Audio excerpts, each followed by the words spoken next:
आज के अतिथि मित्रों, इस कार्यक्रम में हम समय समय पर आपकी भेंट वरिष्ठ जनों से कराते रहते हैं जो कि अपने अपने क्षेत्र के महारत है, जिनको अपने अपने क्षेत्र में। तो आज हिंदी गजल का एक ऐसा नाम जो किसी परिचय का मोहताज नहीं है, अशोक रावत जी, जिनकी तमाम सारी पुस्तकें प्रकाशित हो चुकी हैं हिंदी गजल में। उन्होंने बहुत बढ़िया काम किया है, बहुत उल्लेखनीय काम किया है, तमाम पुरस्कार उनको मिले हैं और आज हमने उनको अपने स्टूडियो में आमंत्रित किया है। तो अशोक जी, सबसे पहले तो हम आपका आकाशवाणी आगरा स्टूडियो में स्वागत करते हैं। नमस्कार। नमस्कार और बहुत बहुत आभार, धन्यवाद आपका नीरज जी। रावत जी, सबसे पहले तो हमारे श्रोता आपके बारे में जानना चाहेंगे कि आप कहाँ से हैं, कैसे, क्या आपकी शिक्षा दीक्षा कैसे हुई, कहाँ पर हुई और ये मुकाम तक आप पहुंचे हैं, तो वो कैसे आपकी ये यात्रा शुरू हुई? मथुरा जिले में गांव है मलिकपुर, वहाँ मेरा जन्म हुआ जी 1953 में। चूंकि मैं गांव में रहता था तो वहाँ पर प्राय लोगों के पास पढ़ने की कोई पुस्तकें उपलब्ध नहीं होती हैं जी। कि मैं अपने चाचा और बुआ के साथ में वहाँ पर तीसरी पीढ़ी का सबसे बड़ा सदस्य मैं ही था, तो जाहिर है मुझ पर एक अतिरिक्त वहाँ स्नेह और जी जी जी जी महत्व मिलता था जी। गांव में जब 7th क्लास में था मैं, तो मैं अपने चाचा जी की किताबें, एक छोटे चाचा जी हाई स्कूल में थे, बड़े इंटरमीडिएट में थे। अच्छा। उनकी हिंदी की पुस्तकों को अपने साथ, अपनी तो पढ़ता ही था जी, उनकी पुस्तकों को पढ़ता था। बड़े चाचा जी को साहित्यिक पुस्तकें पढ़ने का शौक था उनको जी। और मैं ही अकेला था वहाँ पर। जब भी आपको मौका मिलता था आप? नहीं, मेरे पास मौका था जी जी, मौका था जी। लेकिन मेरा जो आकर्षण वो हमेशा पुस्तकों, पत्रिकाओं, उससे मेरे चाचा जी भी नियमित रूप से धर्मयुग और साप्ताहिक हिंदुस्तान वो नियमित रूप से हमारे यहाँ आती थी। तो निराला जी का जो उपन्यास निरुपमाएं तब मैंने पढ़ा जी जी। उसके बाद दूसरा उपन्यास उनका पढ़ वक्का चाइनीज गुड अर्थ का हिंदी अनुवाद, ये मेरा दूसरा उपन्यास था। तो मेरी भाषा की समझ विकसित हुई, शब्दों के उनके व्यापक जो अर्थ होते हैं, किस संदर्भ में प्रयोग होते। मैं कहना चाहूंगा कि किसी भी व्यक्ति की भाषा का निर्माण उसके अध्ययन पर ही निर्भर करता है। निश्चित रूप से आप जितना पढ़ेंगे तो आपकी उतनी समझ बढ़ेगी। शब्दों के जी, ये महत्वपूर्ण है। ये गद्य और पद्य दोनों के विषय में जी। मेरा लेखन गद्य से आरंभ हुआ। मैंने कहानियां बहुत सारी लिखी, आलेख बहुत सारे लिखे और वहाँ प्रतियोगिताओं में मैं नियमित रूप से शामिल होता था विद्यालय में अपने। तो जाहिर है मैं प्रतियोगिताओं में या वहाँ वक्तव्यों में मुझे इसलिए वहाँ स्थान मिलता था क्योंकि मेरी जो चेतना अपनी उम्र के बच्चों से उनके पास ज़्यादा थी जी। वो जिन विषयों पर बात करते थे, मैं उन विषयों में बेहतर तरीके से तो कहीं बात कह सकते शिक्षक जी। नहीं, आपके पास कहने के लिए भी तो विचारों की उत्पत्ति अध्ययन से निश्चित रूप से ये सौभाग्य रहा कि मैं आरंभ से ही मैं जो हमारे हिंदी साहित्य के अलावा अन्य भाषाओं के, जो उर्दू के, पंजाबी के, बांग्ला के, उन लेखकों की भी जो पुस्तकें हिंदी में थी वो उपलब्ध थी और लगभग मेरा ख्याल है पूरा साहित्य उपलब्ध था। तो हिंदी के साथ साथ मुझे अन्य भाषाओं के लेखकों को भी उसी परिमाण में पढ़ने का अवसर मिला और उसके बाद फिर 9th हाई स्कूल में मथुरा में गवर्नमेंट कॉलेज में आ गया। तो लेकिन मेरा अध्ययन वो वहाँ रहा। कुछ किताबें मैं गांव से ले आता था, उसके बाद फिर वहाँ लाइब्रेरी थी हमारी। तो एक समय तो ऐसा था कि कोई आश्चर्य वाली बात नहीं है कि मैं कम से कम 100-150 पृष्ठ तो मैं नियमित रूप से पढ़ते ही थे अपने विषय से, अपने टेक्स्ट बुक कोर्स की बुक्स के उसके अलावा जी। ये बहुत बड़ी बात है, बहुत अच्छी बात है। और बचपन में जो अगर आपको अंदर एक ऐसी चेतना थी, पढ़ने की ऐसी एक ललक थी, तो निश्चित रूप से आपका साहित्यिक समझ विकसित होनी ही थी। नहीं, ये एक अच्छी बात ये थी कि जो हमारे श्रेष्ठ लोग थे, तो मैं उन श्रेष्ठ विचारों के सानिध्य में बहुत जल्दी आ गया जी जी जी। साहित्यिक चेतना मानवीय मूल्यों के प्रति एक उस आस्था पर आधारित है जी जी जी। आस्था नहीं बल्कि विश्वास कहना चाहिए। रावत जी, मैं देख रहा था कि आपके जीवन वक्त में कि आपने सिविल इंजीनियरिंग में आपने बीटेक किया था, तो ये जो आपका जो रुचि थी वो साहित्य में थी, तो फिर ये इंजीनियरिंग में कैसे पहुंच गए आप? नहीं, देखिए, जो एक इंटेलिजेंट लेवल हो किसी भी व्यक्ति का कहिए जी, तो उसका साहित्य से और गणित के या वैज्ञानिक विषयों से अलग अलग करके देखने की जो प्रथा है, शिक्षा प्रणाली की प्रथा है, जो आरंभ से ही उनको इस प्रकार से वर्गीकृत कर दिया गया जी। इसलिए आपको आश्चर्य होता है जी। लेकिन मेरा टोटल जो इंजीनियरिंग का करियर है वो मैथमेटिक्स के कारण ही है।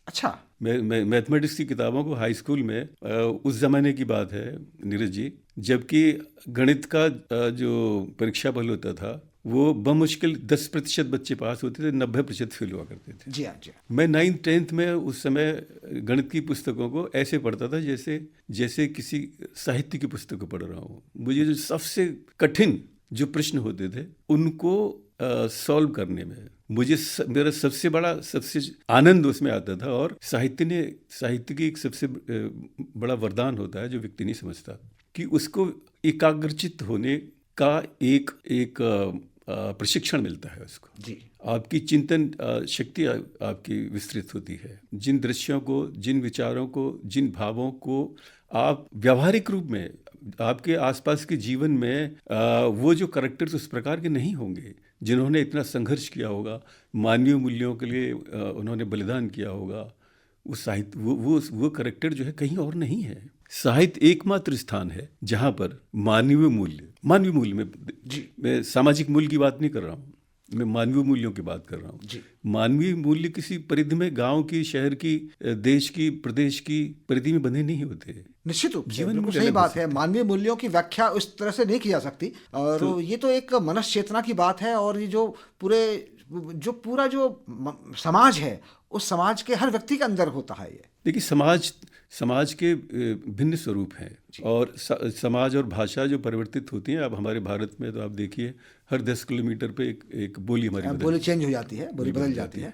तो रावत जी, हम लोग चर्चा कर रहे हैं इसके बारे में, आपकी शिक्षा दीक्षा के बारे में बात हो गई, और आपकी जो साहित्यिक अभिरुचि शिक्षा के मैं ये बताता हूँ आपको। देखिए, हाँ, तो जब यहाँ ये इंटरमीडिएट किया, वहाँ से फिर BSc से BSc पार्ट 1 किया, और मेरा फिर इंजीनियरिंग में अलीगढ़ मुस्लिम यूनिवर्सिटी में एडमिशन हो गया। अच्छा।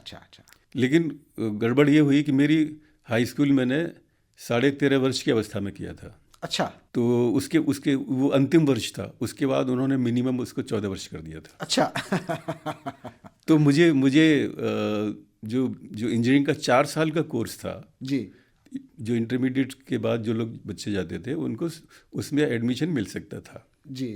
लेकिन उसमें शर्त ये थी कि उम्र जो है वो कम से कम वो 16 वर्ष होनी चाहिए। 16 वर्ष होनी चाहिए। मेरी थी नहीं जी। तो मुझे फिर ज़बरदस्ती 5 वर्ष वाला जो कोर्स है जी उसमें एडमिशन लिया, और इस बहाने ये मेरा कहता हूँ एक मुझे मौका मिला 1 वर्ष अतिरिक्त पढ़ने का, एक उस संस्थान में पढ़ने का जी, जिसका ऐतिहासिक महत्व है। वहाँ की जो शिक्षा प्रणाली, हमारे जैसे बनारस हिंदू विश्वविद्यालय है, अलीगढ़ मुस्लिम विश्वविद्यालय है, ये हमारे भारत के 2 सबसे बड़े संस्थान हुआ करते थे। जी हाँ। IIT और ये तो बहुत बाद में बने हैं। जी हाँ।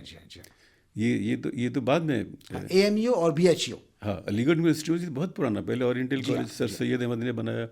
जैसे मालवीय जी ने बनारस हिंदू विश्वविद्यालय की स्थापना की, सर सैयद अहमद ने उस समय की। तो उससे भी जो मूल्य, जो जिस प्रकार से मदन मोहन मालवीय जी के जो जीवन मूल्य, मानवीय मूल्यों को लेकर एक संघर्ष उन्होंने किया, संकल्प लिया, ऐसे सर सैयद ने भी किया वहाँ पर। जी।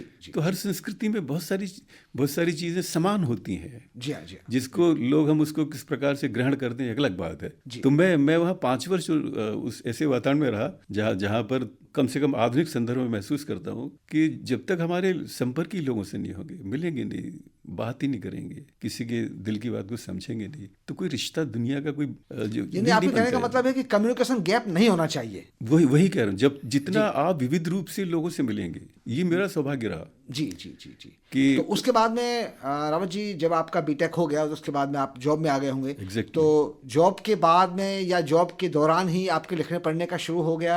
आपका लेखन आपका कब शुरू हुआ? देखिए, लेखन तो मैं लगातार लिख रहा था। जब मैं इंजीनियरिंग में पढ़ रहा था तब भी वहाँ पर मैं अपने एक लेखक के रूप में लोग मुझे जानते थे। अच्छा। हाँ, और उस समय तक मैं कविता, जब मैं इंटरमीडिएट के बाद में, उससे पहले भी कविता लिखता था, लेकिन गद्य अधिक लिखा, कहानियाँ बहुत लिखी। और फिर कविता में ये राधेश्याम प्रगल जी मेरे मौसा जी हैं, थे, उनका निधन हो गया उनका, तो वो वहाँ मथुरा में रहते थे जी। तो उनसे मिलना जुलना होता था। तो उस समय जो फ्री वर्स पोइट्री, छंदमुक्त कविता है जी, उस समय प्रचलन में, ये बात बता रहा हूँ आपको, ये 67 से लेकर 66, 67, 68, 69, ये तब की बात है। तो वहाँ फ्री वर्स में बहुत सारा लिखा, लेकिन उनमें असंतोष अधिक रहता था। अच्छा। हाँ, क्योंकि समाज के प्रति, व्यवस्था के प्रति, शासन के नहीं, प्रति। वो तो एक अलग रहा। उसमें जो अभिव्यक्ति के प्रति भी असंतोष रहता था, क्योंकि अच्छा। जब तक जो जैसे छंद के विषय में है ना जी, छंद के विषय में पाठ्यक्रम में नहीं पढ़ाया जाता, जबकि अनिवार्य है। हमारे हिंदी की आप देखिए हर पुस्तक में उसमें छंद शास्त्र हर व्याकरण की पुस्तक में है, और इसलिए है कि बच्चे को प्राइमरी और अन्य लेवल पर जब कविता पढ़ाई जाए तो उसके छंद के विषय में उसको बताया जाए। थोड़ा सा तो ज्ञान हो, उसको प्रारंभिक ज्ञान हो। देख ज्ञान दो प्रकार के होते हैं। एक ज्ञान जो मैं अपने आप स्वयं ग्रहण कर रहा था जी।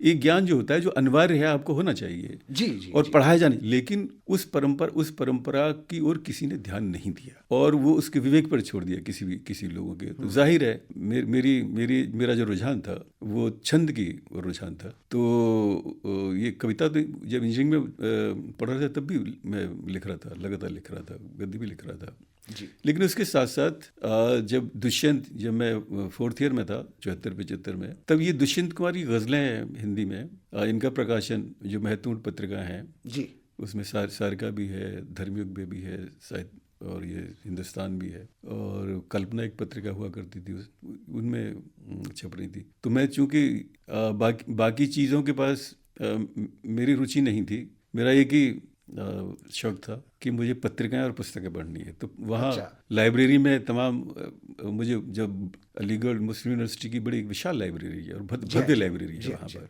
और उस समय नई बनी थी उसमें, तो वहाँ पर मेरे बहुत सारे पुस्तकें जो है मुझे पढ़ने को मिली, और जिज्ञासाएं धीरे धीरे जब आप किसी विस्तृत रूप से। दूसरा ये रहा कि मैंने साहित्य का मतलब कहानी और उपन्यास या कविता ही नहीं, साहित्य के जो विवेचनात्मक साहित्य है, समीक्षात्मक साहित्य है, उनकी पुस्तकों को पढ़ा, और उसके बाद आत्मकथाएं। उस समय नाटकों की पुस्तकें काफ़ी आती थी, अब तो नाटकों की पुस्तक नहीं आती है, नाटकों की पुस्तकों को पढ़ा, और जो आत्मकथाएं हैं, आत्मकथाओं को मैंने सबसे ज़्यादा पढ़ा जब ये इस इंजीनियरिंग के दौर में। जी जी जी। और उसमें तब तक मेरी प्रोफिशिएंसी अंग्रेजी में अच्छी हो गई थी, चूँकि वो इंग्लिश मीडियम में था, तो मैं जिस तरह हिंदी की किताबों को पढ़ता था उसी प्रकार से अंग्रेजी किताबों को उतनी कंफर्टेबली मैं पढ़ता था जी। तो मैंने फिर जो हमारे विश्व के बहुत से ऐसे पर्सनैलिटीज़, ऐसे व्यक्तित्व जिन्होंने इतिहास में अपना महत्व छोड़ा, उनकी सबकी आत्मकथाएं मैंने अंग्रेजी में पढ़ी उसमें जी। तो उससे जाहिर है जब आपके मस्तिष्क में तमाम चीज़ें इस प्रकार की हैं जिसमें नैतिकताओं के प्रति, आदर्शों के प्रति, संघर्षों के प्रति और व्यवस्था में सदाचरण के प्रति, जाहिर है जितने भी करैक्टर हैं उसमें प्रेरित साहित्य का, या उनमें मतलब वही होता है, जो प्रेरणा देने वाले करैक्टर होते हैं वही मुखर होते हैं निश्चित रूप उनके सापेक्ष। जो दुराचारी या अवगुण वाले जो करैक्टर वो भी होते हैं, उनके सापेक्ष उनको वारने कोई जानबूझ के नहीं करता, लेकिन होते हैं जी। अगर रावण न होता तो राम को कोई नहीं पूछता। नेगेटिव करैक्टर्स, ये हमारे पूरा पौराणिक संदर्भ में देख लीजिए, उसमें जी। नेगेटिव करैक्टर्स कई जगह तो वो स्थापित किए जाते हैं। तो एडवर्स कंडीशंस में किसी भी व्यक्ति के व्यक्तित्व का विकास सामान्य स्थिति में कुछ नहीं होता जी। सबसे एडवर्स कंडीशंस, वो संघर्ष मेरे जीवन में भी एक ऐसा समय था जहाँ पर पारिवारिक कारणों से, जहाँ पर पढ़ने के लिए जब मैं इसमें 3rd ईयर के इम्तिहान हुए नहीं थे, ऐसी स्थिति आ गई कि हम पैसा नहीं था, अब मैं इंजीनियरिंग करूँगा कैसे। जो लोग पहले दे रहे थे पैसा, मुझे सपोर्ट कर रहे थे, उन्होंने मना कर दिया। तो मेरा स्कोरिंग बहुत अच्छी रहती थी, तो उस समय संयोग से मुझे पता चला कि बैंक लोन दे रही 2 वर्ष के लिए। उस समय 3,000 रुपये मुझे लोन दिया। अच्छा।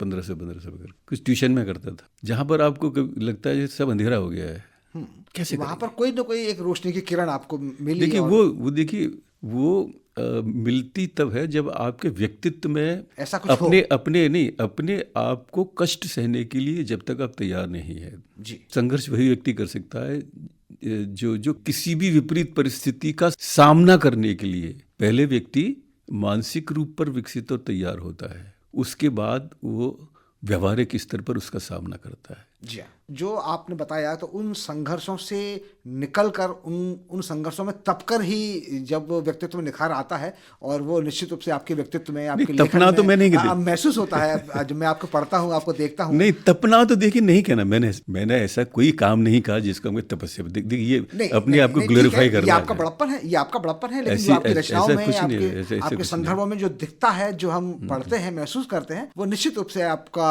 संघर्ष है जो आपकी रचनाओं में प्रस्फुटित होता है। तो ये जो आपका बीटेक होने के बाद में आपने जो लिखा है कि आप भारतीय खाद्य निगम में अपना कैरियर शुरू किया और वहां से ही लगातार आप अपना इधर उधर आपका ट्रांसफर भी हुआ होगा निश्चित रूप से। नहीं, देखिए वो सारी चीजें रही, लेकिन उससे मेरी जो पुस्तक पाठन की क्रिया में कोई उसमें मतलब जो आपके पठन पाठन की जो प्रक्रिया थी उसमें कहीं अंतर नहीं आया। देखिए वो कहते हैं ना, समय नहीं होता। जी। मैं जब खाना खा रहा होता था, खाना खाता था तो मेरे हाथ में किताब होती थी। जी। टॉयलेट में भी जाता था तो कोई किताब होती थी। तो ये और उसके बाद मैंने नौकरी को भी नौकरी की तरह नहीं किया, मैंने नौकरी को भी एक मिशन की तरह किया उसको। जी। देखिए, एक जो इंजीनियर्स होते हैं और ख़ास तौर से सिविल, सभी इंजीनियर्स की छवि समाज में बहुत अच्छी छवि नहीं है। मैंने इसको चुनौती के रूप में लिया इसको। अच्छा। नहीं, देखिए वो सारे तत्व तो मेरे व्यक्तित्व में आ चुके थे ना। मैं कंप्रोमाइज कर ही नहीं सकता था। जो व्यक्ति कंप्रोमाइज कर रहा है वो फिर जाहिर है वो कुछ ना कुछ गड़बड़ तो करेगा। तो लेकिन जो व्यवस्था है, व्यवस्था में तो मेरे जैसे व्यक्ति के लोग स्थान नहीं है जो कंप्रोमाइज नहीं कर रहा। तो मेरे लिए चुनौती ये भी थी कि मुझे अपने आप को स्थापित भी करना था इस रूप में कि इंजीनियर के प्रति सम्मान मेरे माध्यम से कब होगा, जब मैं परिणाम दूंगा।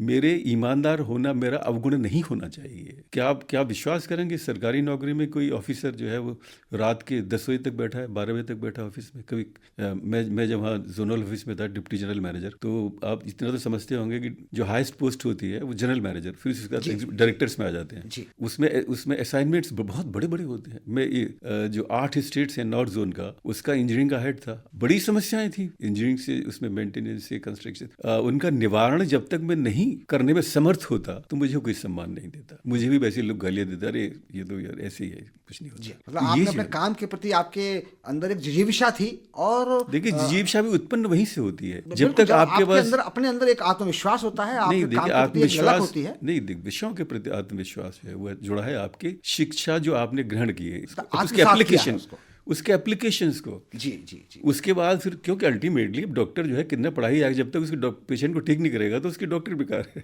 बिल्कुल सही बात है। उसके बाद फिर जब गवर्नमेंट जॉब में आप भी या गवर्नमेंट में काम करते हैं तो आपकी डेलीगेशन ऑफ पावर्स होती है, स्पेसिफिकेशंस होते हैं, रूल्स होते हैं, रेगुलेशंस होते हैं, फाइनेंशियल इम्प्लीकेशंस होते हैं, और तमाम जो ऐसी चीज़ें होती हैं जिनको कि आप बिना जाने, जब तक आप उनके प्रति आपने बहुत गहनता से उनको आत्मसात नहीं किया, समझा और अप्लाई भी किया उनको, आप जानते हैं, लेकिन आप में हिम्मत नहीं है कि उनका प्रयोग कर सके, क्योंकि उसमें सैकड़ों करोड़ रुपए के, जब मैं कोई डिसीजन लेना है मेरे, उसमें सैकड़ों करोड़ का भी डिसीजन उसमें सम्मिलित है उसमें। तो जाहिर है जब तक मुझ में आत्मविश्वास नहीं है मैं डिसीजन नहीं ले सकता। तो हमारे एक चेयरमैन साहब थे, तो उनका ये इस अवसर पर उनकी बात को उल्लेख जरूर करना चाहिए, इसलिए कह रहा हूँ। वो कहते officers are not to follow the rules, officers are to break the rule with justification and take a decision and go ahead. तो चलिए रावत जी, ये आपकी शिक्षा दीक्षा के बारे में होगा, आपके करियर के बारे में बातचीत हो गई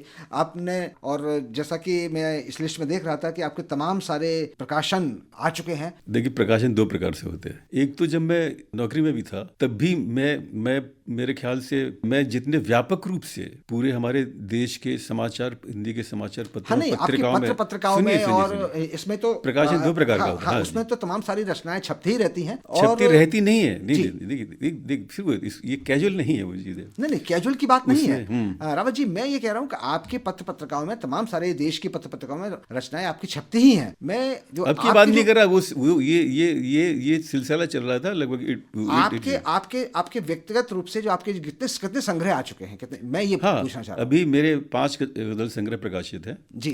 5 गजल संग्रह प्रकाशित हैं और अभी 2 पुस्तकें मेरी प्रेस में है उसमें। से। जी, ये बहुत अच्छी बात है। और निश्चित रूप से हमारे श्रोता जब सुनते हैं इसके बारे में, और जो आपके पाठक वर्ग है वो देखता है आपका यूट्यूब पर भी और फेसबुक पर भी और सोशल मीडिया में भी, आप लगातार छाए रहते हैं। मेरा जो देखिए, मेरा जो ग्रुप गजलों की दुनिया मेरा ग्रुप है जी, मैं उसका सोल एडमिन हूँ और उसके ओवर 60,000 मेंबर्स हैं उसके। नहीं, ये बहुत बड़ी बात है कि एक तो साहित्यकार के लिए। और निश्चित रूप से देखिए, जो वही तो कह रहा हूँ, व्यक्ति आप तभी जुड़ेगा जब आपके पास कुछ देने के लिए है। बिल्कुल बिल्कुल। मेरे पास हमेशा देने के लिए, मैं लेने के लिए, व्यावहारिक जीवन में भी जी, मैं देने की कोशिश करता हूँ। जी जी जी। तो उससे जीवन सहज होता है। जब अपेक्षाएं पालते हैं तो परेशान होते हैं। कई बार मैं देखता हूं कि आप जो सोशल मीडिया पर भी आप गज़लों के बारे में, निश्चित रूप से आप हिंदी गज़ल की दुनिया में आप बहुत बड़ा नाम है, और कई बार आप लोगों को टिप्स देते हैं, लोगों को बताते हैं गज़ल कैसे लिखी जाए, कैसे पढ़ी जाए, और उसमें क्या क्या खामियां होती हैं। कई बार नए लोग लिखते हैं तो वो अक्सर सुझाव नहीं लेते, तो आप उनको टिप्स देते हैं कि कैसे क्या किया जाए। तो आप हमारे जो नए उदीयमान जो रचनाकार हैं, आप उनको कुछ कहना चाहेंगे इस बारे में? नहीं, देखिए, मैं बताया ना मैं आपको, देखिए, ये एक दफ़ा सोम जी से मेरा बहुत गहन संपर्क रहा है, सबसे 90 से। तो वो परेशान रहते थे। एक बड़ा ऐसा कठिन दौर आया कि वो उनका आवागमन बहुत कम हुआ, और कविता को लेके वो हमेशा मतलब कोई पढ़ नहीं रहा है, सुन नहीं रहा है, इस प्रकार से जी। तो मैंने उन्हीं के सामने मैंने कहा भाई साहब को संकल्प मैंने लिया है कि मैं ये दिखाऊंगा कि कविता पढ़ी जाती है, इसको सिद्ध करने की कोशिश करूंगा। एक चुनौती के रूप में लिया मैंने जी। तो ये चुनौती जब आप स्वीकार करते हैं तो उसके लिए आपको, और आप जागरूक भी हैं, ये नहीं कि मैं किसी दूसरे के सामने मैं सामने कोई संकल्प ले रहा हूँ, मैंने अपने आप से वादा किया। जी। तो जाहिर है उसका, जैसे मैं अपने इंजीनियरिंग के क्षेत्र में मैंने अपने अध्ययन से और अपने क्षमताओं से उसका पूरा उपयोग किया। जी। यहाँ पर भी कोई भी जो विधा होती है उसको जब तक कि आप ठीक से उसके व्याकरण को समझेंगे ही नहीं, तो उसके जो मूल तत्व है, अभिव्यक्ति कविता की अभिव्यक्ति सिर्फ विचार की अभिव्यक्ति नहीं है, विचार को सौंदर्य बनाने की अभिव्यक्ति है। जी। गद्य में और पद्य में विचार की जो गुणवत्ता है वो अलग अलग नहीं होती। जो हमारा व्याकरण है या उसका शिल्प है या उस विधा की जो खूबियां हैं वो उसमें सौंदर्य की स्थापना करती है। जी जी जी। तो गज़ल थोड़ी टेक्निकल तो है ही है, लेकिन उसमें जटिल कुछ नहीं है। जटिलता यह है कि कोई उसको उर्दू वाले जानते हैं, लेकिन उर्दू वाले, मेरा ख्याल है, वो सीमित उर्दू वालों तक ही रहते हैं और कम हिंदी वालों को से शेयर करते हैं या ठीक से बता सकते हैं या इतना परिश्रम करते हैं। तो हिंदी में कोई व्यक्ति है नहीं जो कि हमारी नई पीढ़ी को ठीक से गाइड कर सके। पुस्तकें हैं, लेकिन खाली पुस्तकों से बेसिक जानकारी आप प्राप्त कर सकते हैं। उसका एप्लीकेशन कैसे होगा तो मैं बताऊंगा तो तब जब मैं खुद जानता हूँगा। तो मैं सौभाग्यशाली रहा कि मैं जो हमारे देश के बेहतरीन जो शायर थे, झांसी में मैं रहा 5 वर्ष, तो वहाँ अयाज झांसी साहब थे और इंद्रमोहन मेहता साहब थे, और वहाँ नूर साहब का बहुत आना जाना होता था जी। तो उनसे बेसिक्स को ठीक से समझने का, जैसे आज तक लोगों को हिंदी में जो 90% जो लोग लिख रहे हैं उनको काफिया मिलाना ठीक से नहीं आता। अब बहर की तो बात छोड़िए, अरकान से लोग जब मैं अरकान का कहता हूँ तो हिंदी वाले पहले तो वो कहते हैं यार ये क्या चीज़ होती है। तो जब आप जानेंगे नहीं तो फिर जो प्रोडक्ट आपका होगा तो फिर वो सरसरे तौर पर होगा।